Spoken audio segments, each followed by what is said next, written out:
C'est dans le cadre de l'évaluation des conditions de mise en œuvre du projet d'urgence pour l'équité et le renforcement du système éducatif PERS qu'une délégation d'experts du gouvernement central et de la présidence de la République a été à Bandundoville, chef-lieu de la province du Kwilu. Tout a commencé par des rencontres avec les autorités locales et la visite de quelques établissements et bureaux scolaires en préparation du déploiement dans les jours qui suivent des activités du projet dans le Kwilu.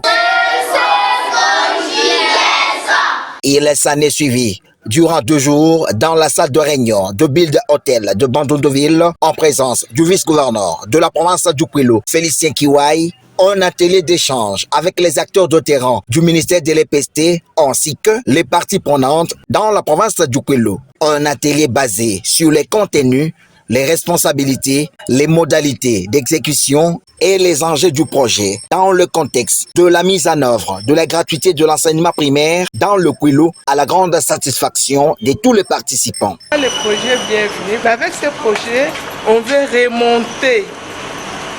l'éducation en fait que les enseignants soient pris en charge avec les frais de fonctionnement pour qu'on puisse encore remonter l'éducation de nos enfants. Nous disons que la province du Kwilu est une province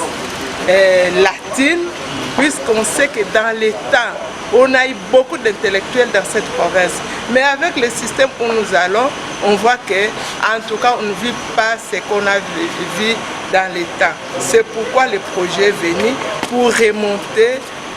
le niveau de l'éducation de nos enfants, même des enseignants, la prise en charge des enseignants par rapport à leurs frais de fonctionnement pour que les enseignants ne souffrent plus. Notez que cette équipe d'experts a été dans cette province du pays pour le même exercice car le projet, dont le coût est de 800 millions de dollars, financera les activités de renforcement du système éducatif à asseoir durablement la gratuité d'un enseignement primaire de qualité et accessible pour tous les enfants de la République démocratique du Congo.